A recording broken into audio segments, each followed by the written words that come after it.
Bismillahirrahmanirrahim.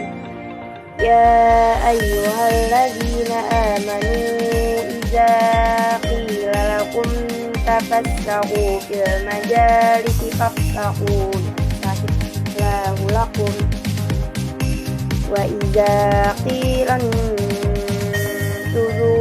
fanshuzu yarfa'illahu alladzina amanu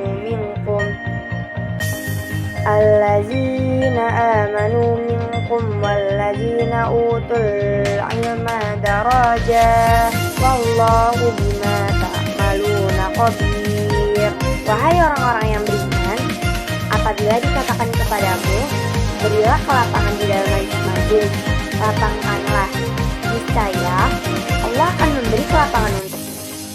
Apabila dikatakan berdirilah, berdirilah, Allah niscaya akan mengangkat orang-orang yang beriman di antaramu dan orang-orang yang diberi ilmu beberapa derajat. Allah Maha teliti terhadap apa yang kamu kerjakan.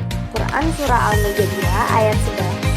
Amman huwa qanitun ana al-laili sajidaw wa qa'iman yahzarul akhirata wa yarju rahmata rabbih. Qul hal yastawil ladzina ya'lamuna wal ladzina la ya'lamun innama yatazakkaru ulul albab.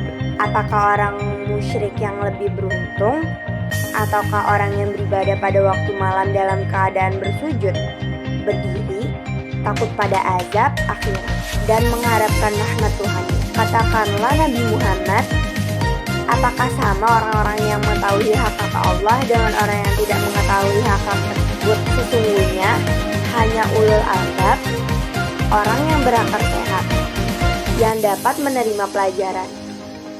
Quran Surah Az-Zumar ayat 9. Shadaqallahul azim. Man salaka tariqan yaltamisu fihi ilman sahalallahu lahu tariqan ilal jannah. Rawahul Muslim.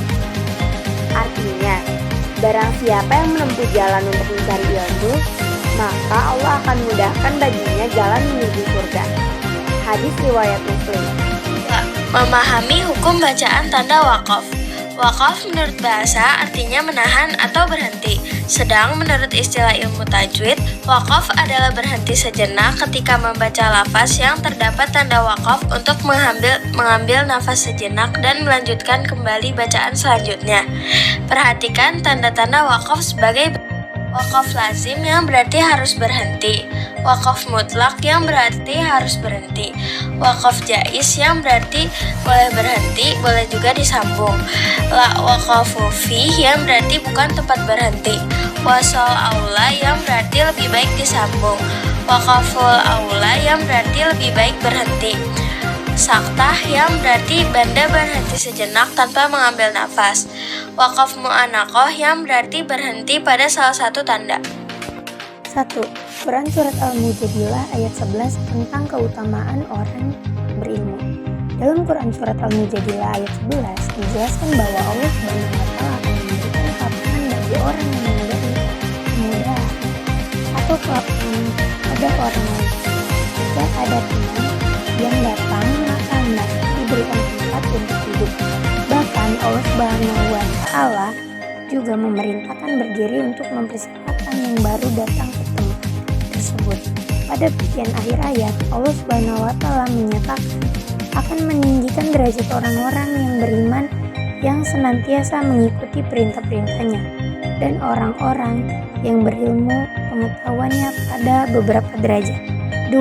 Quran Surat Az-Zumar ayat 9 tentang semangat mencari ilmu.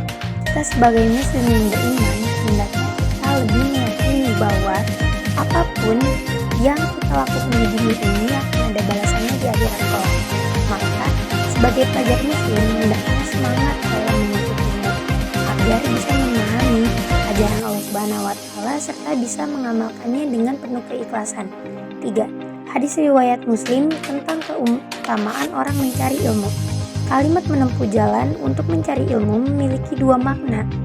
pertama, menempuh jalan dalam arti perjalanan kaki secara fisik untuk mencari ilmu, berpindah dari tempat tinggalnya menuju tempat lain untuk belajar.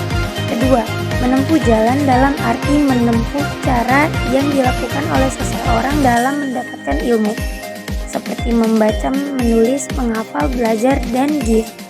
Upaya meraih kesuksesan dengan semangat mencari ilmu. Terdapat banyak keutamaan ilmu yang dijelaskan dalam ayat Al-Quran dan juga hadis Nabi. Antara lain, A. Diangkat derajatnya pada surat Al-Mujadilah ayat 11. B. Takut kepada Allah Subhanahu wa Ta'ala yang dijelaskan pada surat Fatir ayat 28. C. Diberi kebaikan dunia akhirat yang dijelaskan pada surat Al-Baqarah ayat 269. D. Dimudahkan jalannya ke surga. Hadis riwayat Muslim nomor 2699. E. Memiliki pahala yang kekal. Hadis riwayat Muslim nomor 1631. 5. Cendekiawan Muslim A. Ibnu Sina 980-1037 yang berkontribusi pada bidang kedokteran di dunia. B. Al-Khawarizmi 780-850 yang berkontribusi besar pada bidang matematika, geografi, dan astronomi. C. Ibnu Al-Nafis 1217-1248 yang merumuskan dasar-dasar sirkulasi jantung, paru-paru, kapiler pertama di dunia. D. Jabir Ibnu Hayyan 721-815 ahli pada bidang kimia, fisika, dan farmasi. E. Ibnu Khaldun 1332-1406 seorang serjawan dan sosiologi Islam yang terkenal di dunia. F. Al-Zahrawi 1936-1013 seorang tokoh yang meletakkan dasar-dasar ilmu bedah modern dan masih banyak ilmuwan muslim lainnya. 4. Perilaku semangat mencari ilmu. Berniat mencari ilmu karena Allah Subhanahu wa Ta'ala, selalu berdoa memohon ilmu yang bermanfaat, sungguh-sungguh untuk mencapai cita-cita, selalu rendah hati, tidak cepat menyerah, selalu berlapang dada, dan masih banyak sikap positif yang dapat dilakukan.